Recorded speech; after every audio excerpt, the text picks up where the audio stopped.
अस्थिरता, संसदको अधिकारमाथि आक्रमण, सभामुख, एमालेका पुराना संरचना बिउताउने निर्णय, प्रदेश सरकारले मिडिया चलाए, लोकतन्त्रमा प्रहार, सरकारी वकिलको अनौठो तर्क, संसद विघटनले स्थिरता पनि ल्याउँछ, विरासतको समीकरण, निधि कोइराला र सिंहबीच लन्च मिटिङका श्रृङ्खला,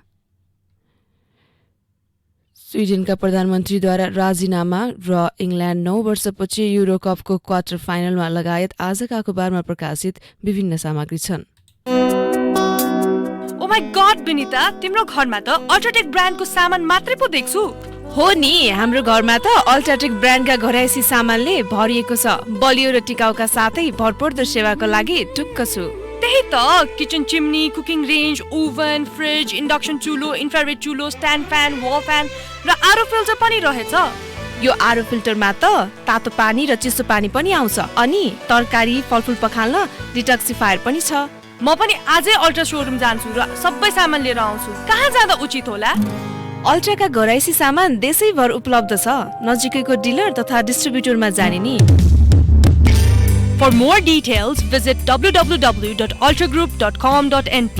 Phone number 014117043 4117143. World Trade Center, 2nd floor, Tripureshwar. For dealer and distributor, 9851 000505, Ultra Group. सट्याङ, हुरी, बतास, भूकम्प, बाढी पहिरो, आगलागे यस्तो विपद कुनै पनि बेला जतासुकै आउन सक्छ। विपदबाट बच्न पूर्व तयारी नै उत्तम उपाय हो। विपदका बेला सरकारले प्रवाह गर्ने सूचनामा ध्यान दिउँ। प्रत्येक टोलमा एउटा खुला ठाउँ बनाउने उत्प्रेरणा जगाऊ।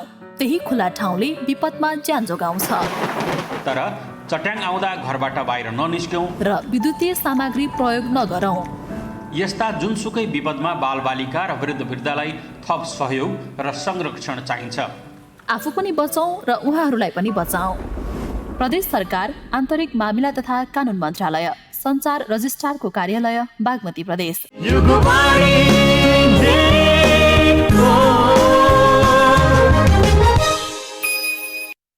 युगान्तर अब विस्तारमा। आजको नागरिक दैनिकमा पुनर्स्थापना भए अस्थिरता शीर्षकमा समाचार प्रकाशित छ। प्रतिनिधि सभा विघटन विरुद्धको मुद्दामा सरकारी वकिलहरूले प्रतिनिधि सभा पुनर्स्थापना भए मुलुक अस्थिरतातर्फ जाने दावी गर्दै चुनाव निर्विकल्प भएको जिकिर गरेका छन्। कसैले पनि सरकार बनाउने आधार प्रस्तुत गर्न नसकेकाले राष्ट्रपतिले आफूमा रहेको अधिकार प्रयोग गरी प्रतिनिधि सभा विघटन गरेको उनीहरूको तर्क छ। प्रधान न्यायाधीश चलेन्द्र शमशेर जबरा, न्यायाधीशहरू दीपक कुमार कार्की, मीरा खड्का, ईश्वर प्रसाद खतिवडा, आनन्द मोहन भट्टराईको संवैधानिक इजलासमा मंगलबार सरकारका तर्फबाट नायब महाधिवक्ता पदम प्रसाद पाण्डेले, केपी शर्मा ओली र शेरबहादुर देउवाले प्रधानमन्त्री बन्न पेश गर्नुभएको दावीमा आधार नपुगेकाले प्रतिनिधि सभा विघटन भएको तर्क गरे। दलीय अनुशासन हुने भएकाले दलीय व्हिप लगाउने बताउँदै उहाँले पार्टीलाई विश्वास गरेर जनताले दिएको मत खुल्सिने अधिकार सांसद नहुने तर्क गरे। पाण्डेले बहस गरिरहँदा प्रधान न्यायाधीश जबराले प्रश्न गरे, संविधानको धारा 76 को 5 अनुसार राष्ट्रपतिले एकजनालाई प्रधानमन्त्री नियुक्त गर्नुपर्नेमा के आधार देख्नु भएन। दुवैको आधार नभए विकल्प खोज्नु पर्थ्यो कि पर्दैन थियो। उनले थपे, कसरी धारा 76(3) को प्रधानमन्त्री उपधारा 7 मा पुगेर विघटन भयो, उपधारा 5 को प्रधानमन्त्री नियुक्त हुन आधार नपुगे संसदमा पठाएर सिफारिस लिनु पर्थ्यो कि पर्दैन थियो। लगत्तै न्यायाधीश मीरा खड्काले प्रश्न गरिन्, संविधानमा आधार प्रस्तुत गरेमा भन्नेमा छ, विश्वसनीय आधार पेश नभएको भन्ने पनि छैन। संविधान र कानून बमोजिम छ छैन भन्ने अदालतले हेर्ने हो, एकजनालाई नियुक्तिको निर्णय गर्नुपर्ने होइन र।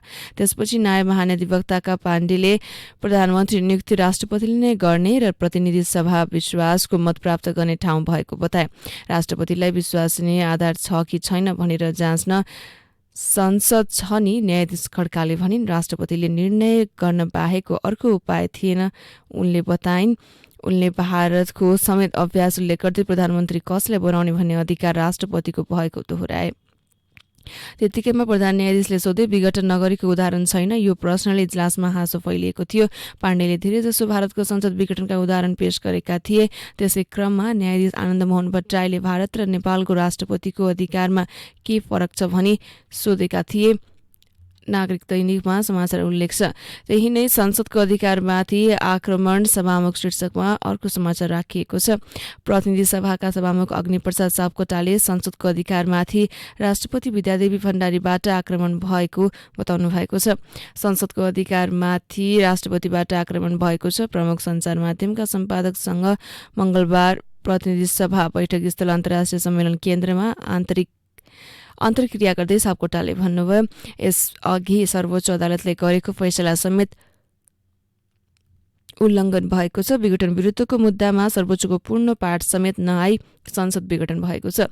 प्रधानमन्त्री केपी शर्मा ओलीको सिफारिसमा राष्ट्रपति भण्डारीले गरेको प्रतिनिधि सभा विघटन विरुद्धको यति बेला सर्वोच्चमा बहस भइरहेको छ। राष्ट्रपति भण्डारी र प्रधानमन्त्री ओलीबाट भएका संवैधानिक कामका बारेमा आफ्नो भूमिकाबारे सापकोटाले पूर्व सभामुख, कानुनविद र दलका नेतृत्वसँग अन्तर्क्रिया गरिसकेका छन्। त्यही सिलसिलाको अर्को श्रृङ्खलामा उनले सम्पादकहरूलाई भेटेका हुन्। आजको नागरिक दैनिकमा समाचार प्रकाशित छ।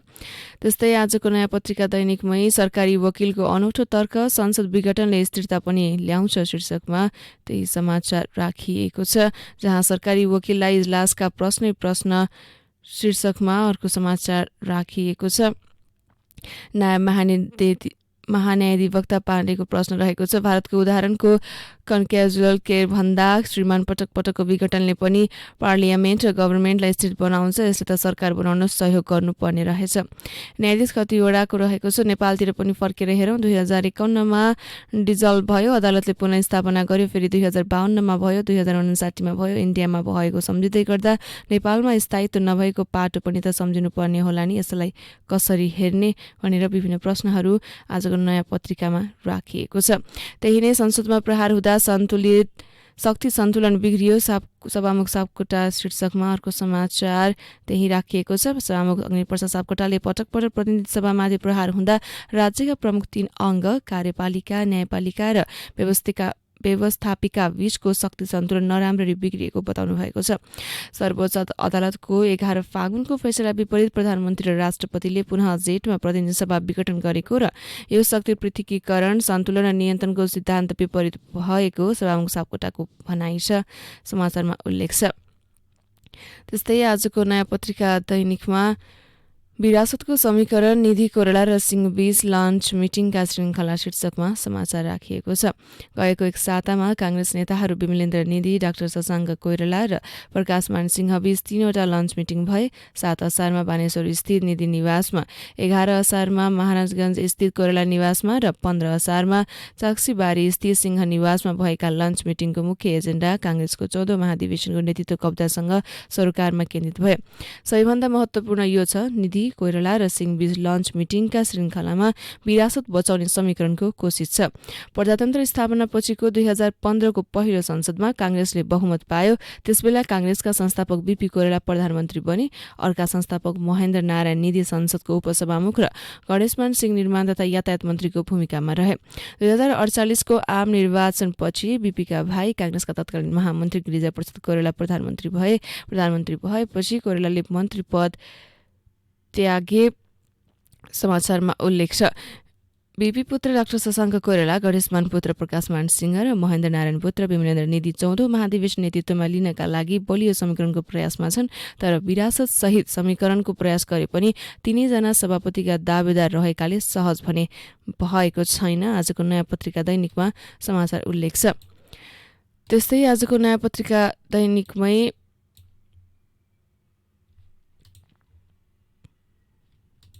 आजको नागरिक दैनिकमै साझा उम्मेद्वार तय गर्न नेतात्रय सक्रिय शीर्षकमा त्यही समाचार राखिएको छ। नेपाली काङ्ग्रेसको नेतात्रय विमलेन्द्र निधि, शशाङ्क कोइराला र प्रकाशमान सिंहले शुक्रबार केन्द्रीय सदस्यहरूसँग छलफल गर्नुभएको छ। 14औं महाधिवेशनमा साझा उम्मेद्वार खोज्न छलफलमा जुटेका निधि कोइराला र सिंह बीच मंगलबार चाक्सीबारीमा भएको भेटले केन्द्रीय सदस्यहरूसँग छलफल मिति तय गरेको हो। महामन्त्री कोइरालाको टोकास्थित निवासमा 14औं महाधिवेशनबाट पार्टी नेतृत्व चयनका विषयमा शुक्रबार केन्द्रीय सदस्यहरूसँग सल्लाह लिने तय भएको जानकारी नेता सिंहले दिए। पार्टीलाई कसरी गतिशील बनाउँदै अघि बढ्ने भन्ने विषयमा छलफल जारी रहेको उनले बताएका छन्। पार्टीका संस्थापक नेताहरू बीपी कोइराला, गणेशमान सिंह र महेन्द्र नारायण निधिका छोराहरू शशाङ्क प्रकाश र विमलेन्द्रले 14औं महाधिवेशनमा सभापतिको उम्मेद्वार हुने बताउँदै आएका छन्, समाचारमा उल्लेख छ।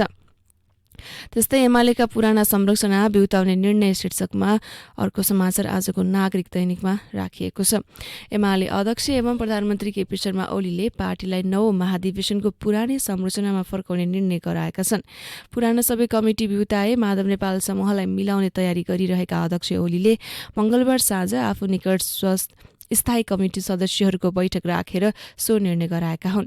बैठकले आयोजक कमिटीलाई केन्द्रीय कमिटीमा रूपान्तरण गराउने र 9 महाधिवेशनका पछिका सबै संरचनामा पार्टी फर्काउने निर्णय भएको पार्टी प्रवक्ता प्रदीप ग्यावालीले बताएका छन्। नेपाल समूहले राखेको माग अनुसारै ओलीले बुधबार महाधिवेशन आयोजक कमिटी भङ्ग गर्न र पुराना कमिटी बिउतान आयोजक कमिटीको बैठक बोलाएका हुन्। सोही अनुसार आयोजक कमिटीको बैठक बस्ने भएको छ। नेकपा एमालेलाई 2075 जेठ 2 को स्थिरतामा फर्काउने औपचारिक निर्णय भएको छ। यो निर्णयसँगै सबै संरचना पुरानै अवस्थामा आएका छन्, पार्टी प्रवक्ता ग्यावालीले बताए। बैठकले एमालेका 2 वरिष्ठ नेता पदाधिकारी तथा स्थायी कमिटी सदस्य यथावत रहने निर्णय गरेको छ। सो बैठकका अनुसार झलनाथ खनालको वरियता ओलीपछि र नेपालको वरियता खनालपछि हुनेछ, अर्थात् एमालेमा नेपालको स्थान अब ओलीपछि तेस्रो हुनेछ। बुधबार बस्ने अर्थात् आज बस्ने एमाले महाधिवेशन आयोजक कमिटीको बैठकमा वरिष्ठ नेता झलनाथ खनाल र माधव नेपाल सहित कार्यवाही गरिएका 11 जना बाहेक नेपाल पक्षका नेतालाई पनि बोलाइएको छ। आजको नागरिक दैनिकमा समाचार उल्लेख छ। त्यस्तै आजको नयाँ पत्रिका दैनिकमा जहाँ पाइला पाइलामा जातीय विभेद छ शीर्षकमा समाचार राखिएको छ। नेपाललाई जातीय विभेद तथा छुवाछुत भेदभाव मुक्त राष्ट्र घोषणा गरिएको 15 वर्ष पूरा भएको छ। तर संयुक्त राष्ट्रसङ्घ युएनको नेपाल स्थित कार्यालयले गरेको एक अध्ययनमा अहिले पनि जातीय विभेदको अवस्था भयावह रहेको औलिएको छ। युएनले 2020मा नेपालमा विद्यमान जातीय विभेद लगायतका 5वटा हानिकारक प्रथा र चलनका विषयमा अध्ययन गरी नेपालमा अभ्यास गरिने हानिकारक तथा प्रथा चलनहरू समुदायको दृष्टिकोण सम्बन्धी प्रतिवेदन प्रकाशित गरेको थियो। अध्ययनका क्रममा प्रदेश 2, कर्णाली र सुदूरपश्चिमका 16 जिल्लाका विभिन्न जात जातिका 4000 घरमुलीसँग कुराकानी गरिएको थियो।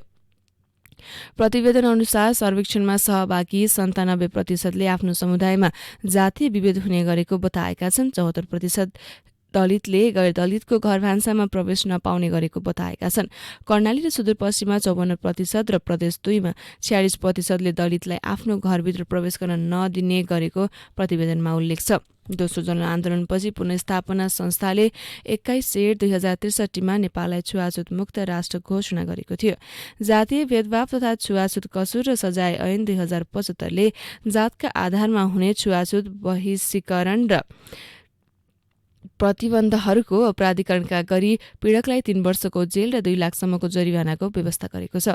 तर सरकारका मन्त्रीहरूले नै त्यसको उल्लङ्घन गरिरहेका छन्। कोठा भाडामा दिने क्रममा जातीय दुर्व्यवहार गरेको अभियोगमा पर्काउ परेकी काठमाडौँ बबरमहलकी घरधनीलाई शिक्षा मन्त्री कृष्णगोपाल श्रेष्ठ आफैले जनमतमा रिहा गराएका थिए।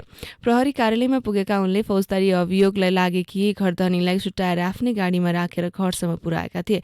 त्यसको विरोधमा देशभर दलित आन्दोलित भएका छन्। युएनले गरेको अध्ययनका क्रममा सर्वेक्षणमा सहभागीहरूलाई एउटा प्रश्न तपाईको समुदायमा जातीय भेदभाव हुने गरेको छ कि छैन भनेर सोधिएको थियो, जसमा 97%ले भेदभाव हुने गरेको र 3%ले नहुने गरेको जवाब दिएका थिए, समाचारमा उल्लेख छ। त्यस्तै त्यही नै प्रभुत्वशाली वर्गलाई दलितका कारण जागिर पाइन्न भन्ने भ्रम रहेको छ शीर्षकमा मानवशास्त्री जनक राईको भनाइ राखिएको छ। नेपालमा जातीय विभेद व्यापक भएको छ भन्ने पुष्टि पनि हो यो अध्ययनको निचोड। 3 प्रदेशका 16 जिल्लाका 4000 परिवारको घरमुलीसँग गरिएको अध्ययनले दलित समुदाय विभिन्न क्षेत्रमा अनेक रूपमा जातीय विभेद भोग्न बाध्य छ भन्ने कुरालाई उजागर गरेको छ। कोरोना कालमा पनि दलितमाथि जघन्य अपराध भएकै हो। घर भाडाको विषयमा विभेदको घटना बाहिरिएको छ। दलितसँग भएको यस्ता घटनालाई विभेद होइन भनेर कसैले नकार्न सक्दैन। अहिले घर वा कोठा भाडामा दिने नदिने त्यो व्यक्तिको कुरा हो भन्ने पक्षले तर्क गरिरहेको छ। तर जातकै आधारमा दलितलाई विभेद गर्न पाइँदैन। काठमाडौँमा दलितलाई मात्रै डेराको समस्या होइन, मधेस र पहाडका अन्य जनजातिलाई पनि डेराको समस्या छ। अहिले रूपा सुनारमाथि भएको विभेदका विषयमा एउटा ठूलो जमात विभेद होइन भन्ने तर्क गरिरहेको छ। अहिले यो घटना चर्किनुका पछाडि विभिन्न कारण रहेका छन्। यहाँको प्रभुत्वशील वर्गीयलाई दलित र अल्पसङ्ख्यालाई राज्यले दिएको आरक्षणका कारण मैले जागिर पाइन वा मेरो भाग खोसियो भन्ने भ्रम भइरहेको छ। त्यसमा पीडा महसुस गरेको छ जुन अहिले प्रकट भएको हो। यस्ता गम्भीर मुद्दाहरूको सकारात्मक तरिकाले समाधान हुनुपर्छ। यस्ता मुद्दा आज आएर भोलि आफै हराउने होइनन्, त्यसैले निरन्तर बहस गर्नुपर्छ। मानव शास्त्री जनक राईको भनाई आजको नयाँ पत्रिका दैनिकमा राखिएको छ। त्यस्तै आजको नागरिक दैनिकमै प्रदेश सरकारले मिडिया चलाए लोकतन्त्रमा प्रहार शीर्षकमा समाचार उल्लेख छ। बागमती प्रदेश सरकारले आम सञ्चार गृह मिडिया सञ्चालनको तयारी गरेपछि चौतर्फी विरोध भइरहेको छ। सरकारले मिडिया सञ्चालन गर्न आगामी आर्थिक वर्ष 2078-79 को बजेटमा रकम समेत विनियोजन गरेको छ। सरकारवालाले प्रदेश सरकारको निर्णय स्वतन्त्र प्रेसको विश्वव्यापी मान्यता विपरीत रहेको भन्दै त्यसले लोकतन्त्रको आधारभूत मूल्य मान्यतामा प्रहार गर्ने बताएका छन्।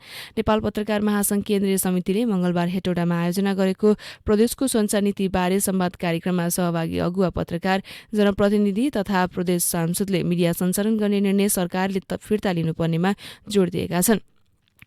प्रदेशसभाको प्रतिपक्ष दल नेपाली कांग्रेस संसदीय दलका नेता इन्द्रबहादुर बानियाले सरकारले बहुमतको आधारमा सञ्चार गृह सञ्चालन गरे, कांग्रेसको नेतृत्व सरकार बन्द त्यसलाई खारिज गर्ने प्रतिबद्धता व्यक्त गरेका छन्। सरकारले हिजै कुनै मिडिया नहुँदा गोरखापत्र, रेडियो नेपाल र नेपाल टेलिभिजन सञ्चालन गर्नु आवश्यक थियो उनले भने, किनकि जनतामा सूचना र मनोरञ्जनका लागि मिडिया चाहिन्थ्यो। तर आज हजारौंको संख्यामा रहेका स्वतन्त्र मिडियालाई सरकारले सहयोग गर्नुपर्छ। उनले प्रेस स्वतन्त्रमाथि प्रदेश सरकारले अंकुश लगाउन खोजेको आरोप लगाए। प्रदेश सरकार केन्द्रको एकाइ जस्तो भएको छ। उनले थपे सञ्चार क्षेत्रमा अंकुश लगाउन सरकारले नगरेका कामको प्रचार गर्न र नराम्रो लुकाउन मिडियालाई सञ्चालन गर्न लागेको हो। त्यसले हामी घोर विरोध गर्छौं। प्रेस स्वतन्त्रता र लोकतन्त्रका लागि सञ्चार माध्यमलाई बलियो र स्वतन्त्र बनाउन प्रदेश सरकार उदार हुनुपर्नेमा अलोकतान्त्रिक गतिविधि गरेको उनले जिकिर गरेका थिए। आजको नागरिक दैनिकमा समाचार उल्लेख छ। अन्य समाचार बाँकी नै छन्। युगान्तरमा केही क्षण विश्राम। उज्यालो सबैलाई मन पर्छ। निरन्तर उज्यालोको लागि अल्ट्राटेक ब्रान्डका एलईडी लाइटहरू 85% भन्दा बढी बिजुली बचत, उच्च गुणस्तरीय तथा नयाँ प्रविधि युक्त 2 वर्षको वारेन्टी सहित अल्ट्राटेक ब्रान्डका बल्ब तथा प्यानल लाइटहरू सर्वत्र बजारमा उपलब्ध छन्। किफायती र भरपर्दो नाम तपाईँ हाम्रो UltraTech brand. For more details, visit www.ultragroup.com.np. Phone number 014117043, 014117143. World Trade Center, 2nd floor, Tripureshwar. For dealers and distributors, 9851 000505, 9851 000505. Ultra Group. के तपाईमा 3 दिनदेखि 100 डिग्री भन्दा बढी ज्वरो, रुगा खोकी, श्वास प्रश्वास, पखाला लाग्ने, टाउको र शरीर दुख्ने मध्ये कुनै एक वा एक भन्दा बढी लक्षण देखिएको छ? त्यस्तो लक्षण कोभिड-19 को निमोनिया हुन सक्छ। त्यस्तो लक्षण देखिएमा चिकित्सक वा स्वास्थ्य कर्मीको परामर्शमा जाऔं। चिकित्सक वा स्वास्थ्य कर्मीको परामर्शमा मात्रै उपचार विधि अवलम्बन गरौं। कोभिड-19 बाट आफू, आफ्नो परिवार र समुदायलाई बचाउन अनिवार्य मास्क प्रयोग गरौं। सामाजिक दूरी पूर्ण रूपमा पालना गरौं। धेरै जना भेला हुने ठाउँमा आफू नजाऊ र अरूलाई पनि नजान प्रोत्साहित गरौं। मिची मिची साबुन पानीले 1 मिनेटसम्म हात धौं। आफ्नो अमूल्य जीवन डर, त्रास र चिन्तामा होइन, सावधानी अपनाएर आफू बचौं र अरूलाई रोगसार्नबाट बचाऊ। प्रदेश सरकार, आन्तरिक मामिला तथा कानून मन्त्रालय, सञ्चार रजिस्ट्रारको कार्यालय, बागमती प्रदेश।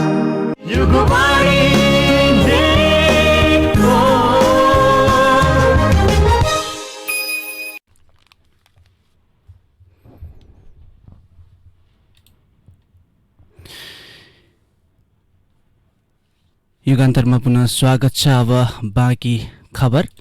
आजको नागरिक दैनिकले भित्री पृष्ठमा नगरपालिकाकै संरक्षणमा अवैध उत्खनन शीर्षकमा समाचार छापेको छ। असार 8 गते राति 8:30 बजे सिराहाको धनगढी माई नगरपालिका 8 कसहाबाट प्रहरीले ग्राभल लोड गरिएका 15वटा ट्रिपरहरू नियन्त्रणमा लिएर प्रहरी बीट कसहामा राख्यो। रातको समयमा अवैध रूपमा उत्खनन गरी ग्राभल ल्याएका ती टिपरहरू छुट्याउन भोलिपल्ट धनगढी माई नगरपालिकाका प्रमुख प्रशासकीय अधिकृत गोपाल प्रसाद बगालेको इलाका प्रशासन कार्यालय लाहानलाई पत्र लेखे। प्रहरीले अवैध रूपमा निर्माण सामग्री उत्खनन गरेर ल्याएको भनेर नियन्त्रणमा लिएका टिपरलाई प्रशासनिक अधिकृत बगालेले अवैध भनेर छुटाउन पत्राचार गर्नुले यस धन्दामा नगरपालिकाको संरक्षण पुष्टि गर्छ। नागरिक दैनिकले भित्री पृष्ठमा समाचार छापेको छ। त्यसैगरी प्रदेश सरकारले मिडिया चलाए लोकतन्त्रमा प्रहार शीर्षकमा समाचार छापिएको छ। त्यस्तै गरी राष्ट्रिय सभामा प्रमुख प्रतिपक्षको शीर्षकमा भित्री पृष्ठमा अर्को समाचार राखिएको छ। राष्ट्रिय सभाको अधिवेशन असार 17 गतेबाट सुरु हुँदैछ। अधिवेशनको तयारीका लागि संसद सचिवालयले गृह कार्य गरिसकिएको छ। सर्वोच्च अदालतले नेकपाको एकीकरण रद्द गरेपछि पहिलो पटक बस्न लागेको राष्ट्रिय सभा अधिवेशनमा प्रमुख प्रतिपक्षको विषयमा विवाद भएको छ। अहिलेसम्म नेपाली कांग्रेसले प्रमुख प्रतिपक्षको भूमिका निर्वाह गर्दै आएको थियो। उसले अब पनि आफू नै प्रमुख प्रतिपक्ष हुने बताएका छन्। त्यस्तै गरी भित्री पृष्ठमै अर्को समाचार आजको नागरिक दैनिकमा कांग्रेस महाधिवेशन झन मजबुत बन्दै गुट शीर्षकमा समाचार छापेको छ। कांग्रेसका सक्रिय सदस्य वितरणकै क्रममा वडा तहमै गुट खडा भइसकेका छन्। यसको दृष्टान्त हो सक्रिय सदस्यतामा गरिएको भागभन्दा। वडा तहबाट सिफारिस हुने सक्रिय सदस्यता नामावलीमा नाम भागभन्दा गरेरै केन्द्रमा पठाइए। फरत केन्द्रले पनि उनै भागभन्दा गरेरै पठाइएका नामावलीलाई सदर गर्यो। कांग्रेसी पुराना नेताका अनुसार सक्रिय सदस्यताको यो वितरण प्रणाली नयाँ र नौलो भने होइन। कांग्रेसका एक पुराना जिल्ला नेता भन्छन् यो नयाँ र नौलो विषय होइन, यो त कांग्रेसभित्रको पुरानो रोग हो। उनले भने जस्तै जिल्लाका हरेक वडाबाट अहिले वितरण भएको सदस्यता निष्पक्ष छैन। कांग्रेस नेताहरूका अनुसार जिल्लाका 100 वटै वडाबाट सक्रिय सदस्य भागभन्डाकै आधारमा टुङ्ग्याइएका छन्। यसको एउटै उद्देश्य हो क्षेत्रीय तथा जिल्लामा जित्ने लक्ष्य। पार्टीको तल्लो तह वडा एकाइ समितिको निर्वाचनमा उनै टिममा परेर सदस्य बनेका कांग्रेस कार्यकर्ताले मतदान गर्दैछन्। आजको नागरिक दैनिकले भित्री पृष्ठमा छापेको छ। त्यसै गरी विद्युत माग्दै अनसनमा जनप्रतिनिधि शीर्षकमा अर्को समाचार छापिएको छ। विद्युत विस्तारको माग गर्दै गढीको मेलौली नगरपालिकाका जनप्रतिनिधि आमरण अनसनमा बसिरहेका छन्। समाचारमा उल्लेख छन्। त्यसै गरी नेपाल कोभिड वित्तीय व्यवस्थापनमा कमजोर शीर्षकमा अर्को समाचार छापिएको छ भने अस्पतालमा कोरोना बाहेकका बिरामी बढे शीर्षकमा समाचार छापिएको छ। त्यसै गरी अर्को समाचार निर्वाचन आयोगको निर्णय उल्टियो शीर्षकमा समाचार राखिएको छ। सर्वोच्च अदालतले निर्वाचन आयोगको निर्णय उल्टाउँदै रौतहट मौलापुर नगरपालिकाकी मेयर रीना कुमारी शाह र कटहरिया नगरपालिकाका मेयर सियाराम कुशवालाई कारवाही नगराउन मंगलबार अन्तरिम आदेश जारी गरेको छ। त्यस्तै गरी शिक्षा मन्त्रीबाट न्यायिक प्रक्रियामा हस्तक्षेप नागरिक समाज शीर्षकमा अर्को समाचार आजको नागरिक दैनिकमै छापिएको छ। गत असार 1 मा राजधानीमा रूपा सुनारले कोठा खोज्ने क्रममा घरबेटी सरस्वती प्रधानबाट भएको जातीय विभेदको घटनामा शिक्षा मन्त्रीले ठाडो हस्तक्षेप गरी अनुसन्धान र छानबिन बिना आरोपितलाई उन्मुक्ति दिने कार्य गरिएको घटनाप्रति नागरिक समाजले ध्यान आकर्षण गराएको छ। मंगलबार नागरिक समाजले वक्तव्य मार्फत सुनारमाथि भएको घटना नेपालको संविधान, जातीय भेदभाव तथा छुवाछुत र कसुर सजाय ऐन 2068 र मानवाधिकार हनन विरुद्धको महासन्धि अनुसार दण्डनीय भएको ठहर गरेको छ। आजको नागरिक दैनिकले भित्री पृष्ठमा छापेको छ। त्यस्तै आजको नयाँ पत्रिका दैनिकको भित्री पृष्ठमा सडकमा निशुल्क खाना खुवाउने अभियन्तामाथि महानगरको ज्यादती शीर्षकमा समाचार राखिएको छ। काठमाडौँ महानगरपालिकाले कोरोना महामारीका कारण रोजगारी गुमाएका र विपदमा परेका सर्वसाधारणलाई निशुल्क खाना खुवाउँदै आएको हाम्रो टिम नेपालको करिब 25 लाख बराबरको सरसामान जफत गरेको छ। टिम नेपालले अनामनगर 29 स्थित सार्वजनिक जग्गामा बनेको टहरा जुन लकडाउन अघिदेखि प्रयोग गर्दै आइरहेको थियो त्यो समेत भत्काएर महानगरपालिकाले त्यहाँ पार्क बनाउने भएको छ। महानगरले प्रहरी लगाएर हाम्रो टिम नेपालका अभियन्तालाई समेत नियन्त्रणमा लिएको थियो। महामारीमा रोजगारी गुमाएर सडकमा आउन बाध्य नागरिकलाई दैनिक खाना खुवाउँदै आएको सो संस्थाले काठमाडौँ महानगरपालिकासँग गत 5 जेठमा सार्वजनिक जग्गा प्रयोग गर्न अनुमति लिएको थियो। महानगरले लकडाउन खुलेपछिको 1-2 हप्तासम्म प्रयोग गर्न पाउने लिखित सहमति पनि गरेको थियो। तर 2 जना स्थानीयले त्यसको विरोध गर्दै आएकाले 81 सम्पूर्ण सामान सहित अभियन्तालाई पक्राउ गरिएको हो। उनीहरू सोमबार साँझे रिहा भएका छन्, समाचारमा उल्लेख छ। त्यस्तै भन्सार छलेर ल्याएको चोरीका गाडी नक्कली कागजात बनाई बिक्री शीर्षकमा अर्को समाचार राखेको छ। बजार मूल्य 1 करोड 40 लाख पर्ने कार 90 लाखमा बिक्रीमा संलग्न 4 जनालाई पक्राउ गरिएको छ। अब विदेशका खबर। स्विडेनका प्रधानमन्त्री स्टेफेन लोफभेनले पदबाट राजीनामा दिनुभएको छ। अघिल्लो सोमबार संसदमा विश्वासको प्रस्तावमाथि मतदान हुँदा विश्वासको मत प्राप्त गर्न नसकेपछि कामचलाउ प्रधानमन्त्रीको हैसियतमा जिम्मेवारी सम्हाल्दै आएका उनले पदबाट राजीनामा दिएको घोषणा गर्नुभएको छ। अब खेल। इङ्ल्यान्ड युरो कपको क्वार्टर फाइनलमा पुगेको छ। पूर्व च्याम्पियन जर्मनीलाई 2-0 हराउँदै इङ्ल्यान्ड 9 वर्षपछि युरो कपको क्वार्टर फाइनलमा पुगेको हो।